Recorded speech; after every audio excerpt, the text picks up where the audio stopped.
This is episode 22 of the Home and Family Culture Podcast.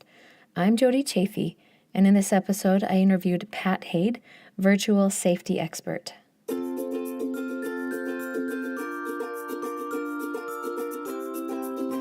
Welcome to the Home and Family Culture Podcast, where I discuss how families can discover and design their collective vision, values, beliefs, and traditions that influence their family culture. The purpose of my podcast is to interview experts who can offer tips and tools to aid families in the process of developing their family culture, and also successful individuals whose success was influenced by their family culture. For more information or to subscribe, go to homeandfamilyculture.com, or you can find me on Instagram, Facebook, and Pinterest at Family Culture Podcast, and on Twitter at _Family Culture. You can tune in on my site or on the variety of podcast broadcasting apps like iTunes, Stitcher, TuneIn Radio, and even on YouTube. Just search Home and Family Culture with the ampersand between home and family culture. Please remember to like, comment, share, and rate on whatever medium you choose. I would love to hear from you.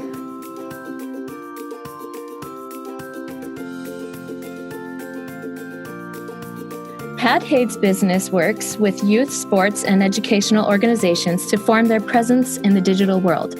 So her team sees hundreds of thousands of posts, tweets, searches, and images from students every month.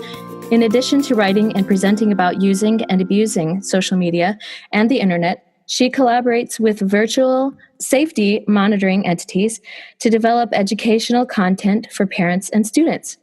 Her book, Social Media for the High School Athlete, has become a staple in the youth sports community, and both teaching social media and a new educational series on social media are slated for publication in the spring of 2016.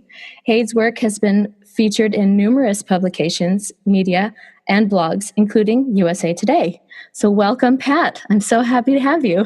Thank you. I'm glad to be here. So has that series on social media that was supposed to come out in 2016, has that been published?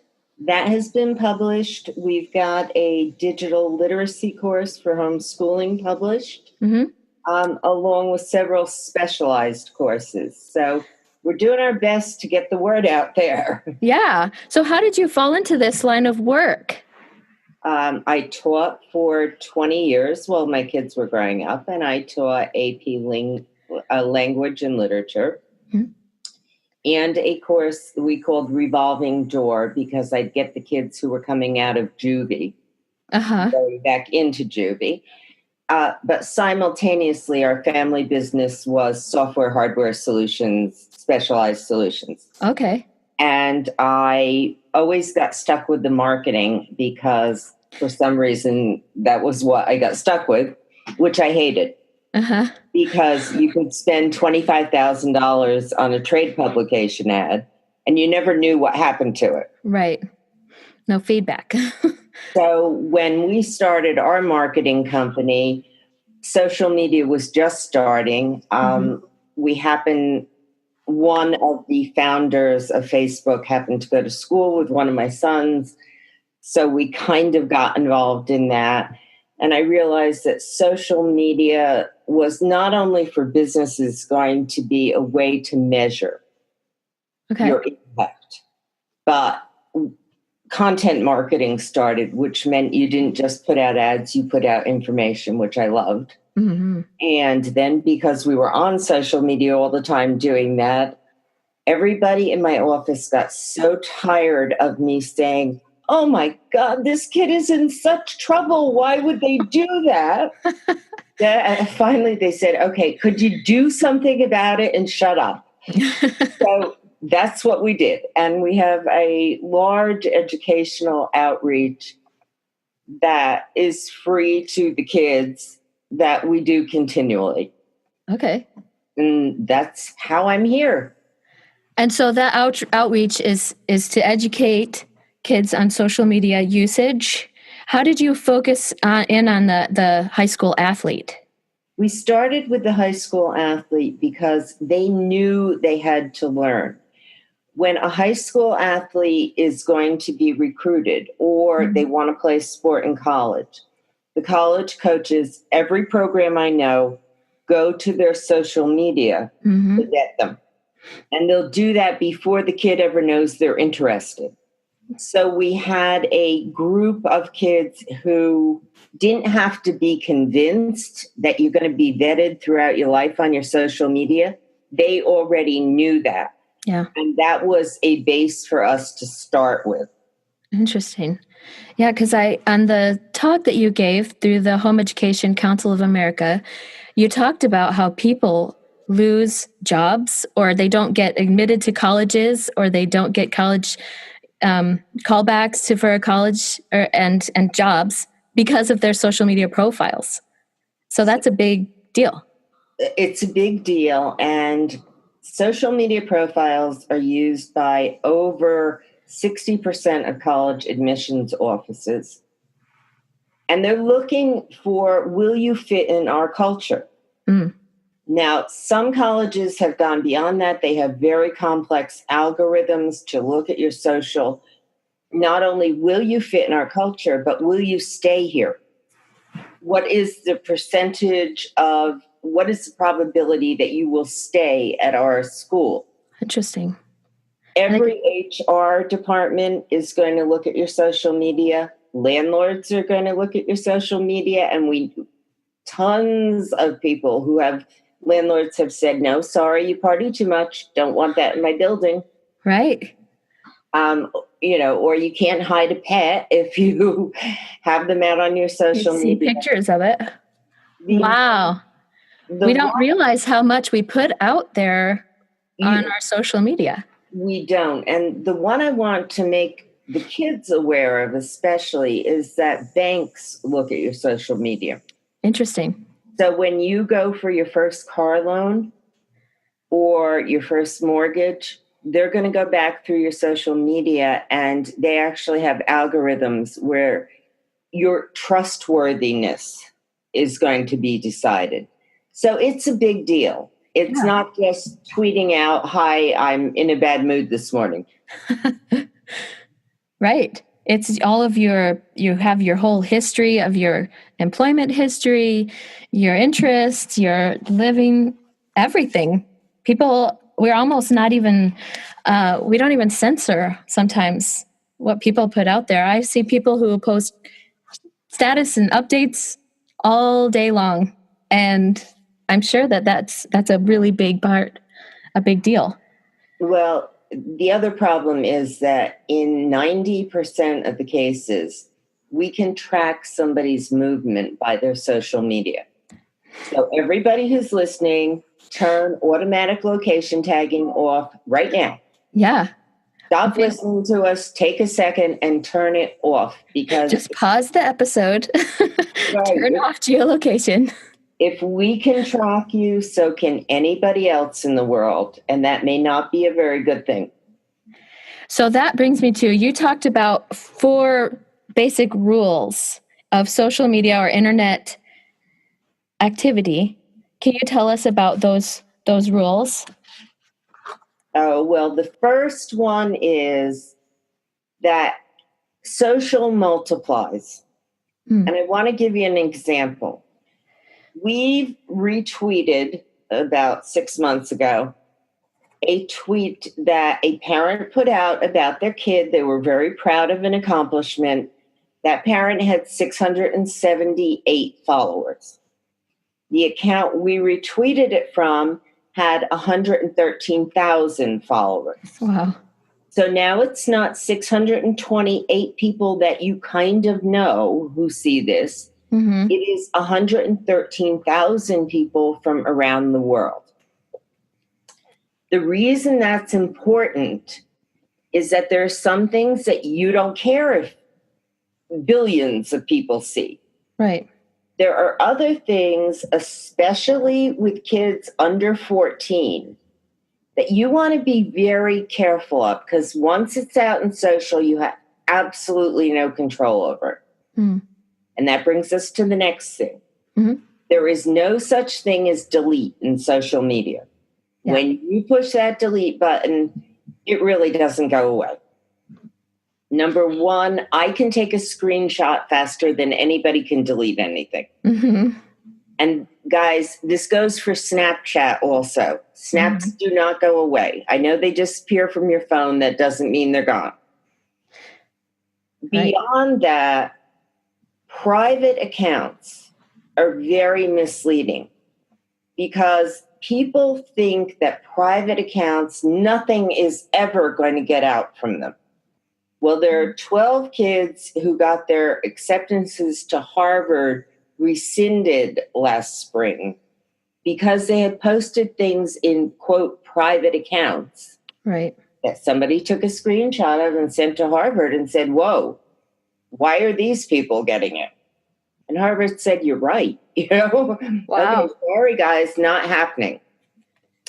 So that's an essential rule right there. You put it out on the internet, it's up for grabs. Anybody can get it, and it's there forever.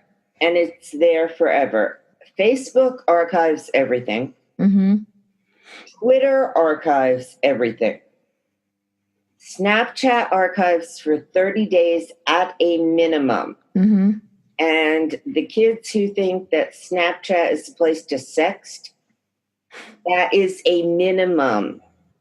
Right. Snapchat is the fastest platform to turn over to federal authorities information when it's requested. Interesting. Yeah. So, no, you have to think before you post, not look at it after and say, oh, that wasn't a good idea. Right. Well, I think what was really interesting too, something that you'd said on the talk on the HICOA site was about the way that we address social media or internet use is that it's not the same. For some reason, we don't address it the same way as when we teach our children not to cross the busy road, right, or to touch a hot stove. For some reason, we don't go up to the hot stove and say, okay, touch it, and then you'll know that it's hot, or go ahead and run out into the street, because we know that it's dangerous. But for some reason, when it comes to the internet and social media, there aren't any standards or guidelines. It's just, okay, go ahead and explore. And we'll hope. And hope, yeah. But there are these rules that we need to establish and put in place before the kids get on and use the social media. There are. And besides, nothing is deleted and it multiplies. Another rule is if you are posting pictures of like vacations or I'm at a basketball tournament, that means that everybody in the social space knows you're not home. Right. And that is a significant problem. There was a study of robberies in England a couple of years ago. Now, I don't know how good they were as burglars because they were studying them in jail, but right. they got caught. But over 90% of those burglars used social media to determine when people weren't going to be at their homes. And we see this all the time. I mean, I love the fact that we can see your vacation photographs from Maui. Yeah. But when they're tagged from Maui at 10 o'clock this morning, I know you're not going to be home at 11. Right. That also goes for tagging or allowing people to know that you're at a specific place at a specific time every week or every day. That's especially important for the kids. If you take them to dance class at 4 o'clock every day and drop them off and then pick them up, you don't want total strangers to know that. Yeah. Because in those 10 minutes when they walked out of the building and you are not there yet, that can be dangerous. And that sounds alarmist. But just like our real physical world, in the social world, there are good people and there are some bad people. And pedophiles especially know how to use social media to find their targets. Yeah. So you want to be careful about doing things like, third baseball practice at this week and then taking a shot and posting it, which shows the name of the field. Mm-hmm. You want to be careful about the background. That's one of those things that drives me crazy whenever people post, just had my baby and it's at this hospital at this time. Yeah. And it's so interesting that, I mean, I guess it's for family, if they want family to come and see them at the hospital, but that sounds really dangerous too, when you're putting information out there about your brand new baby. And it is. It does. There are a couple of rules you're breaking, right? People know you're not home. Mm-hmm. Number one. Number two, they know where you are. Mm-hmm. And number three, they know probably where your relatives are going to be at visiting hours. Right. So with things like that, that's the kind of thing that you use direct messaging for. Mm. You know, there is no reason to publicly post your location, certainly not a child's location. Mm-hmm. And that especially goes, by the way, for tweens until they're 14, 15, until they have a better sense of this person isn't somebody I need to be around. Mm-hmm. You want to make sure that just random people can't go up to them and tell them about their life, which they know from their social media. Right. And that makes it seem like, yes, they are a friend of Uncle John's. Right. So we do need to give kids rules. And the rules are, the fourth rule is, a stranger is still a stranger. It's more of a stranger in social media, because on social media, you can be anybody you want to be. Yeah. Yeah. You can use any pictures you want. You can say you're anybody you want. You can be from any place you want. And while some of those people are indeed pedophiles and real problems, other people are just people who are not satisfied with their life. Right. And so they're making up this other person. We don't want kids involved in people who are so unhappy. Yeah. That they're making up a totally different person. And it also, then you have, when they finally meet them and it's not that person, then you have kids who don't necessarily trust again. And good and bad, but you don't want younger kids to, totally blow up their worldview. Yeah. Now, Facebook has just this week come out with a kids messenger system. So it's just like the adult messenger, but it is only for kids under 13. And the parents have to set it up. Uh-huh. Facebook itself does not collect any data on it. Okay. They have Suicide Watch on it. They have, they are monitoring for bullying and that kind of thing. Mm-hmm. And they are running no ads on it. So it is their attempt to have a safe place for kids to actually talk to each other. However, the nice thing about this is you get a duplicate as a parent. You see a duplicate of what is going on their screen. And that I think as the platforms start to go in that direction, then, Facebook can jump in and say, no, that's really not a safe thing to say. Or you don't know this person, so you don't want to give them your address. Right. So hopefully we're moving in the direction of digital safety. So, but do you think that type of a platform may give parents a false sense of security, that they might not give as much regulation or screening when they say, oh, it's okay because Facebook is monitoring this, or, things like that? Do you foresee that happening? We see two pendulum sides of parents. Uh-huh. There are parents who monitor everything. They have spyware on their kids' phones, Right. and I personally disagree with that wholeheartedly. Okay. Mainly because I raised 4 kids, and if I had known everything they were doing, I would have gone out of my mind. Right. Uh-huh. But I don't think that's good. But then we have the other side who don't understand the dangers of social media and don't really see it as something I need to teach. And so they never look at anything. Mm-hmm. And that's not very good either. So hopefully with something like this, parents will glance at what's going on.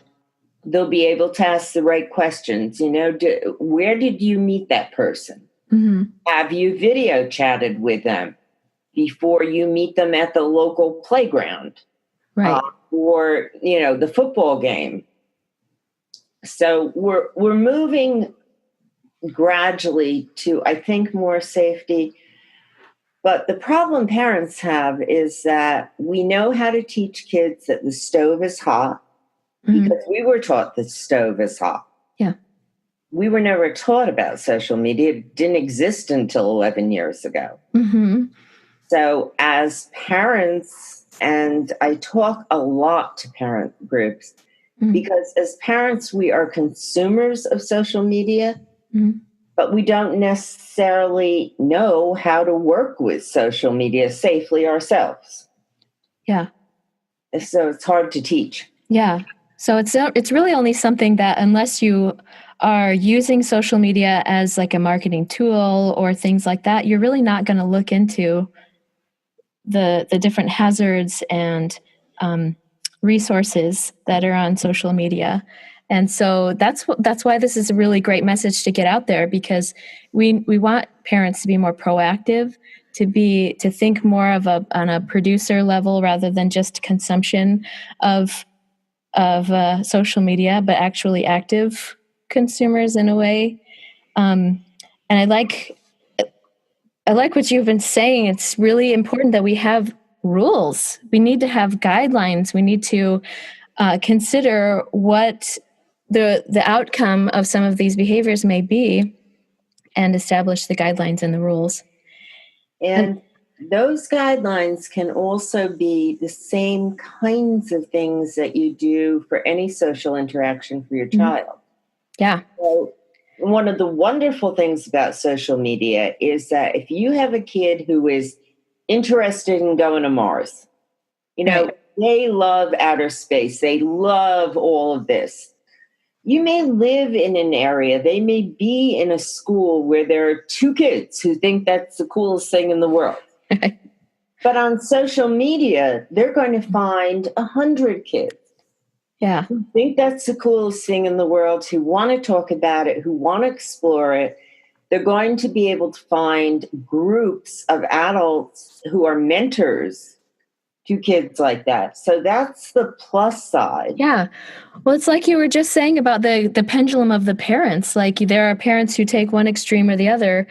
Well, internet is the same, pretty much anything that is good. How do I say this? There is a counterfeit for everything that's good. And I think that the internet is a prime example of that there are definitely good resources available online, such as connecting with people that are good and finding, endless amounts of information and education that you can get on the internet. I mean, you can educate yourself on just about anything these days, and that can be a very good thing if you're looking for good kind of education. and it's great for connecting, but we also need to be educated and informed on what the counterfeit aspects of these tools and resources are.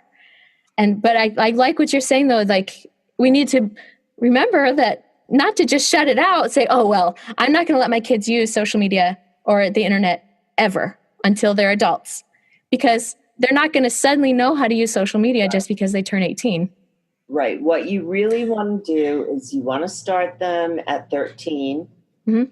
You want to start them in a somewhat rigid way where you can say, okay, you cannot talk to anybody that we haven't cleared. Now they're going to hate that, but Right. that's, part of being a parent is you got to be hated every once in a while. Right. And then as they get to understand and to look at examples of people where you say, you know what, that's probably a 37-year-old. Mm-hmm. That language is not a kid's language. Let's Right. go find out more about this person and show them how to track down what's real. Mm-hmm. Show them how to go into Google image search and is that a stock photo? Right. Show them that. Then it becomes a skill that they're learning. At 14, they can make more judgments, the same way we teach them to do anything. Yeah. In gradual steps rather than saying, here's this entire world, you have no skills, but have fun. Right. So I think that's a really good point that we need to walk them through it. We need to be present as mentors and teachers around how to navigate the internet. And it reminds me of this book that I read. It's called Hold On to Your Kids. It's a book about how parents ought to be a child's attachment and orientation to the world, that once kids become peer oriented, then we don't have any control anymore over what spheres or worlds or any things that they can get into. And there's a way to finesse that. It doesn't mean that parents are controlling or that they are always going to be the only source of guidance and orientation, but because there are great teachers and mentors that kids can learn from, but that when kids become peer-oriented, it's like the blind leading the blind. And so when you put them out onto social media, and they're allowed to be guided by their peers on what the rules of social media are, then they're going to stumble into some shady things. But when it's us as parents and teachers and mentors who are helping to guide them, then we can help steer them towards having that sense of discernment and ability to see and know what's real and what's not. It is. And the other thing as parents, I think people can do is to make it very clear from the beginning that as a parent, I'm paying your cell phone bill. Right. And therefore, it's one of those things that your parents said in one way or another that you were never going to say as a parent, and I'm telling you to say it now. Yeah. Now, I'm paying your cell phone bill, therefore, I am going to check your cell phone and your social periodically. Now, personally, I would probably never do that once they were over like 15. Mm-hmm. I would take their phone and maybe hold it for 2 minutes, because what you want to do more than check it, because you hope that your child's going to come to you if there's a problem. You want them to be able to tell all their friends, my parents, my parent, my guardian, my grandmother checks my phone. Uh-huh. It's just like the old thing where if your kid called you and said, I really want to go to this party, can I? You knew that was code to say no. Mm-hmm, mm-hmm. Because it's a protection for your child. Yeah. If all of their friends know, hey, there's a parent who's going to check this phone, they're going to be much more careful. Yeah. And you want to give them that layer of protection. By the time they're 16, if they have been trained and taught, they don't need it. They know how to deal with trolls. They know how to deal with the haters. Yeah. But until then, you want to give them that layer of protection. Yeah. I love that, because that's when kids know that parents care, that gives them the ability to care more. I think, and when parents set rules and guidelines or say that, I don't, on the other extreme saying, oh, I don't want to infringe on their privacy. But at the same time, if you aren't willing to set those rules and standards, then kids will think, well, my mom doesn't care or my dad doesn't care. Well, and that can lead into so many traps. Yeah. The other thing I think is that we sometimes have in social, we have a very weird view of privacy. Because if a child is putting out 300 pictures a day and 3 videos of everything they're doing, mm-hmm. they are already saying to the world, here I am, I have no privacy. Right. So don't impose it on yourself as a parent then. Right. There's a difference between weaning them into privacy on social mm-hmm. and then letting them go because you trust their judgment, very much like teaching them to drive a car. Yeah. None of us put a kid behind the wheel of a car when they're 14 and say, here, have a great time. Don't try not to hit anything. Teach them the rules. We teach them how to drive. We've got to do that with social media too, because if you follow the rules, it's a wonderful experience. Yeah. And if you don't, it can be downright dangerous. Yeah. Yeah. Well, because one of the rules that you talked about was that your senses are not reliable judges on digital. We are accustomed to believe what we see, but digital things are not real. And I think that's a really important point to remember, that we, what is real? We need to keep our feet on the ground, because we can enjoy the social media, we can enjoy the internet without losing our heads about it, right? We don't want to get caught up in the augmented reality of what the internet is. I think so before we started talking, I said I wanted to talk about, the addictive nature of the internet and how it can affect us chemically to look at and to be addicted to these devices. And you were talking about some studies. Will you tell us a little bit more about that? Okay, so there are a couple things about the addictive nature of the internet and social media in particular. Mm-hmm. And the first is we have some grave concerns about how social media affects a child's view of themselves.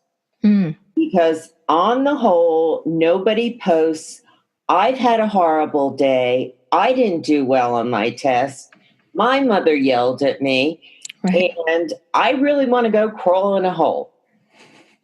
We post what is good. We mm-hmm. post what makes people look good. So yeah. Kids are seeing a skewed view of other people. Mm-hmm. And they're not seeing the struggle, and they'll see, for example, wow, this person got this award. They're not seeing the 4 years of 5:30 in the morning wow. At the local pool, swimming for 2 hours before you go to school to get that award. Mm-hmm. So we have some concerns about that. Mm-hmm. We have concerns about focus. And this sounds ridiculous, but bear with me. In my office, because we often are running Twitter accounts for our clients, mm-hmm. and we're on 280 characters for long stretches of time. Right. We actually have a rule that none of us can be running a Twitter account for more than an hour and a half. Mm. And then you have to get out of it, because we know it affects concentration and focus.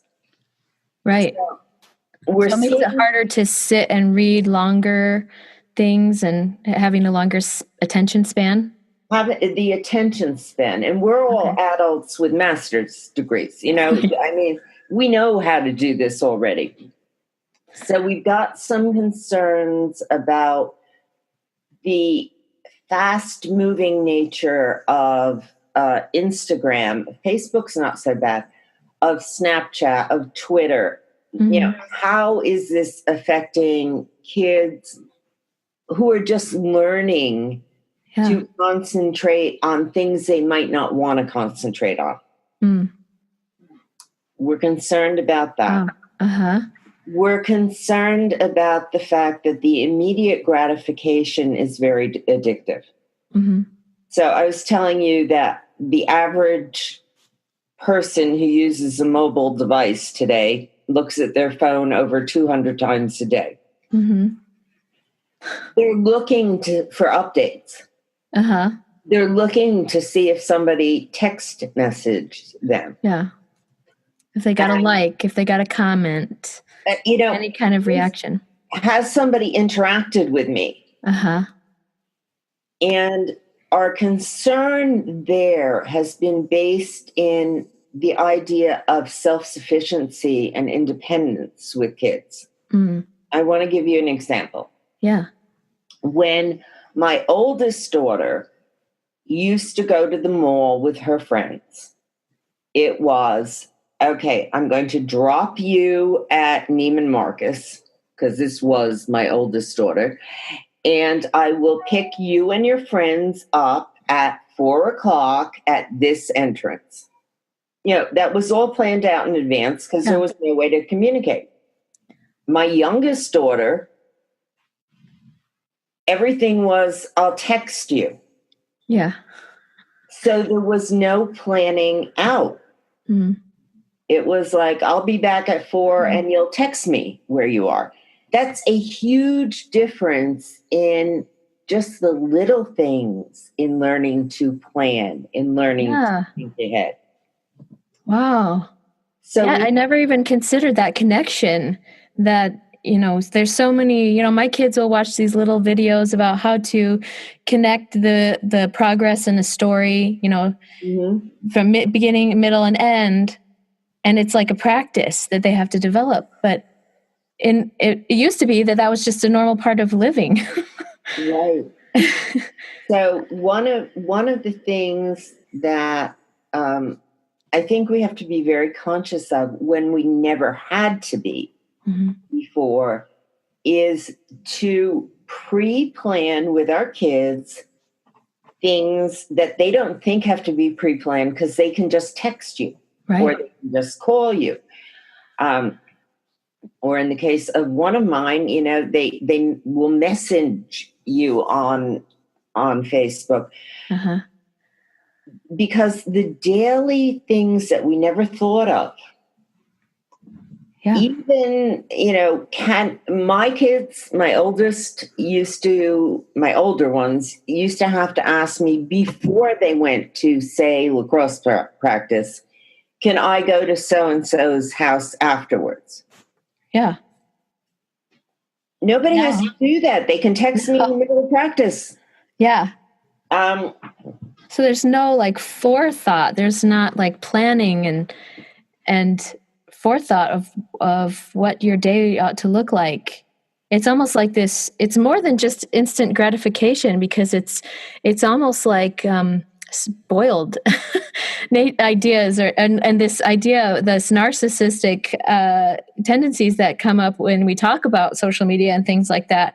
It's like, well, I just can get what I want if I just text mom and this is how it's going to happen. Not, let me think about this and let's talk about it and plan out the day.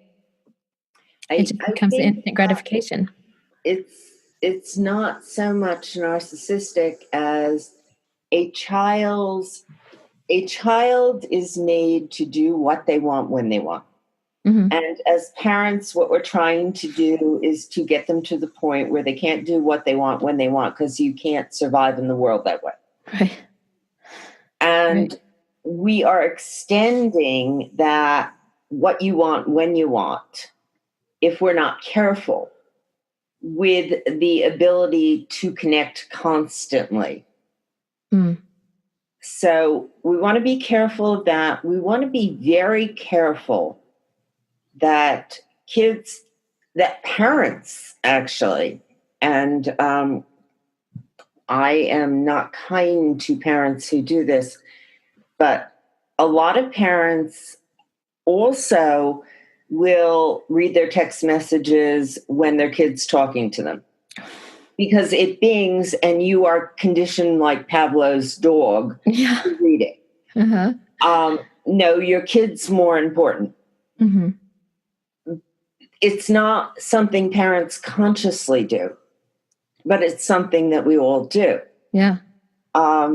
You're playing a game with them and somebody calls you, you're going to take the call in most cases. Mm-hmm. If it's an emergency, you know the person calling and they're going to call you back right away. So you don't have to take the call. We're conditioned to take the call. Yeah. All of that says to the kids that the outside world is more important than you are, guys. Wow. And we see that in social media too. We will see parents who will post constantly about their kids, and you think, okay, they're really proud of them. They're really wonderful with them. But then if I'm talking to them for one reason or another, and I say, okay, so how much of the day do you spend looking for a good shot of your child and then posting it as opposed to talking to your child? Yeah. And actually spending that time with them. Or just spending that time in the same place without doing anything in contact with the outside world. Mm-hmm. And all of that as parents, I think we do without thinking about it, mm-hmm. but we do it to the detriment of those small windows of time that we have in incredibly busy lives that we have to just be with our kids. Yeah. If you're a child and everything you do goes out on social media, you're going to hate your parent by the time you're 18. That I will guarantee. Speaking of that privacy aspect of things, they won't have a private life anymore. Many kids don't. Mm-hmm. And that's a combination of their parents, of themselves, which means that in a lot of cases, they really don't know who they are. They know who the public image is. Right. So what about these kids these days? I mean, because I've scrolled through Instagram accounts where these are teenagers that believe that they are celebrities. Mm-hmm. And they do have tens of thousands of followers and things. And so how do we moderate that type of an attitude that kids actually want the publicity? They want their things to spread to different accounts and multiple, to be viral. What do we do about that type of situation? Well, I think a lot of that is the personality of the kid. You have people, for example, who go into show business and want to be in the movies, and they want millions of people to see their work. Yeah. If you have that kind of kid, you work on the fact that, okay, is what you're trying to get to go viral potentially going to be harmful? Mm.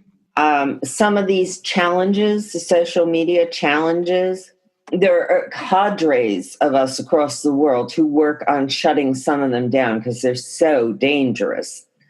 But if it's not something like that and you want millions of people to see you, fine, you have to follow the rules. No location tagging, no first and last name, no information in your profile that allows anybody to find you or your family. Mm-hmm. And then as the critics come in, I'm going to show you as your parent how to deal with them. And as parents, you teach them, okay, this person thinks that you're a terrible dancer. Does this person, let's go look, does this person have any background in dance whatsoever? Right. No, they don't. You know what? don't listen to them. Yeah. Block immediately because they don't have the right to have an opinion. But you also have to teach them, you put it out there, you got to learn to toughen up. You got to learn to say, this person matters, this person doesn't.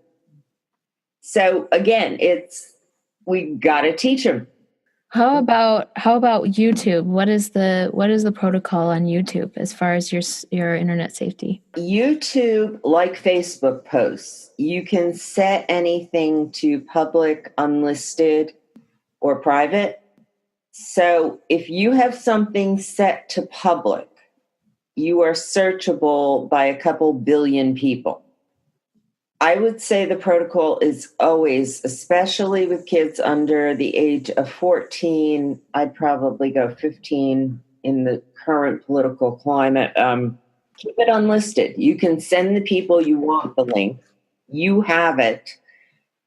But I wouldn't necessarily put it out to public view. And the other thing about YouTube, which YouTube is trying to deal with, is that there are a lot of sites like Minecraft where people have realized, hey, we have a lot of kids in those sites, and people who are going to harm kids know that.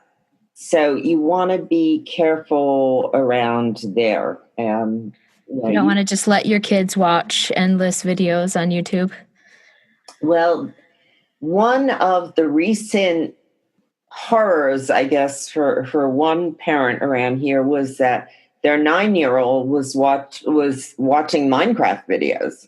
Mm-hmm. And, who would worry about that, right? Except one of them labeled Minecraft, and it had all the correct stuff, was also pornography. Oh.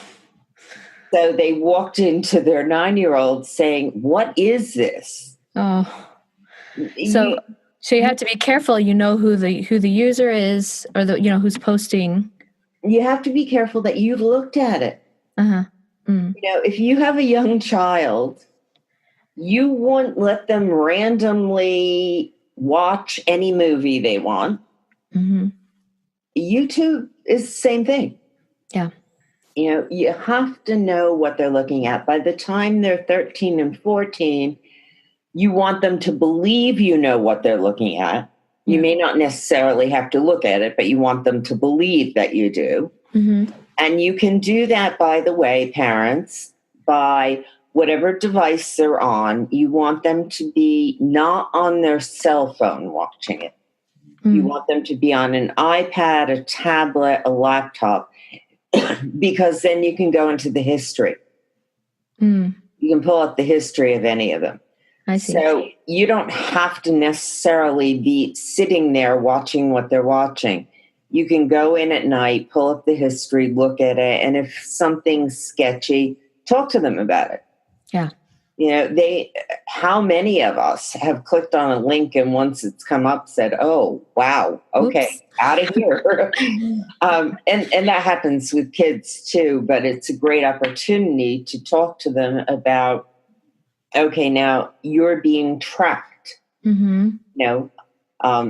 Everybody is tracking you. So you are now probably going to see ads for this kind of product and explain to them how that whole tracking thing works. Yeah. Not just to click on everything that looks interesting, because you'll start attracting more advertisers and predators along those lines. Yeah. Interesting. So interesting. This is such a crucial conversation. I want to give our listeners more information about this topic.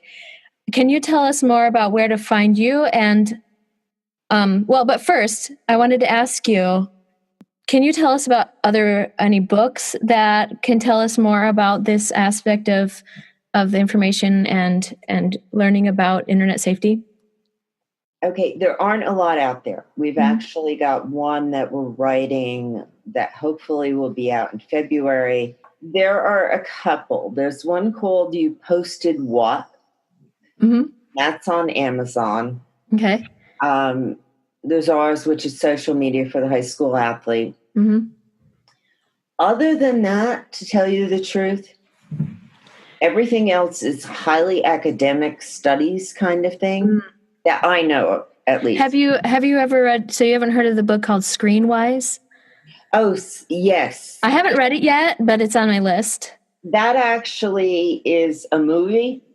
And it's a movie first. She did a documentary first. Oh, okay. Wonderful. Okay. Absolutely wonderful.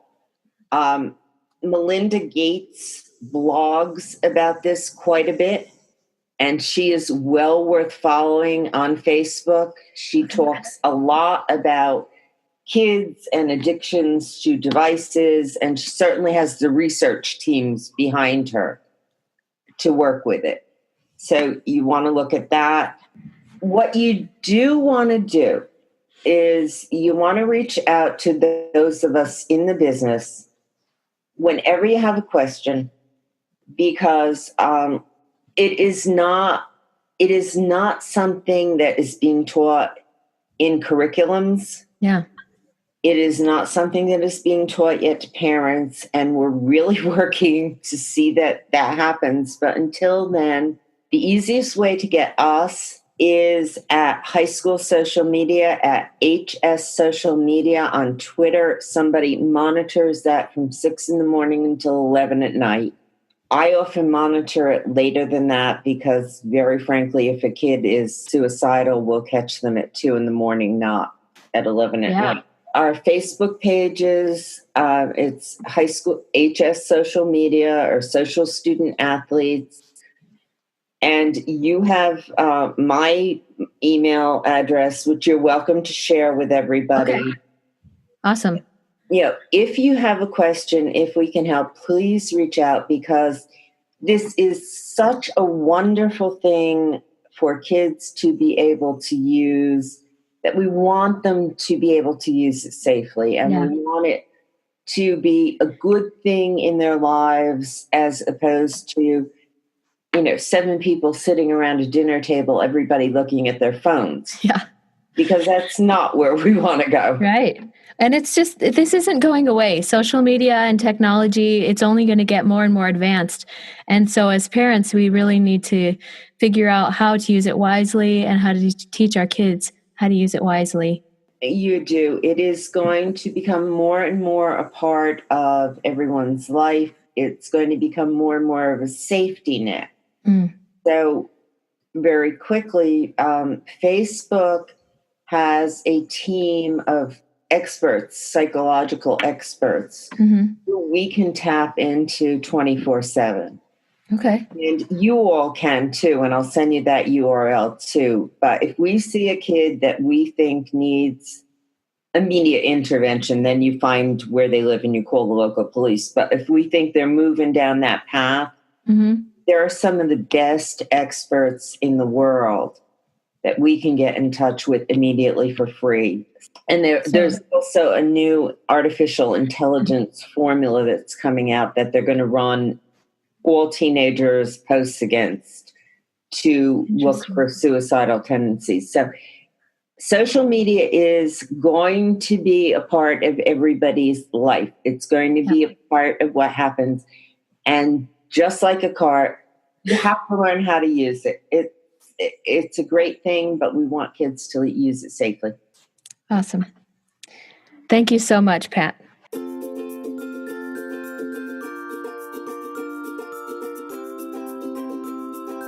So awesome. Please be sure to go to my show notes at homeandfamilyculture.com, because Pat has offered 25% discount for my listeners of her curriculum for this education. So please go to the show notes, homeandfamilyculture.com. So much amazing information. And as a family culture, I think it is very crucial that we understand what our rules and boundaries and values are around social media and personal devices. And not only as to understand what we value, but also to protect our children. It's like Pat said, that we don't just put our kids into a car and say, okay, have fun driving out there. Or we don't give them a big wad of cash and say, don't spend it all in one place. I mean, maybe some people do, but it's generally not a good way to teach kids about money. And it's the same thing with social media and personal devices. We need to have rules and boundaries. We need to be able to establish what's important, our values around it, and also as parents to set that example. Because, when kids see us looking at our devices all day or jumping on alerts and not being present with them, then it begins to diminish their value in our eyes. And that really opened my eyes, that perspective of, making sure that we are present with our children, because they are the most important things. People, and the outside world does not need to invade our personal space at all times. And so that's so crucial. There's a lot of really good information in the resources that we mentioned and the resources that are available that Pat offers. So please, once again, check it out. Thank you again for listening. Please like, share, and rate and comment and all those things. I'd love to hear from you. Thank you again for listening, and thank you for your support.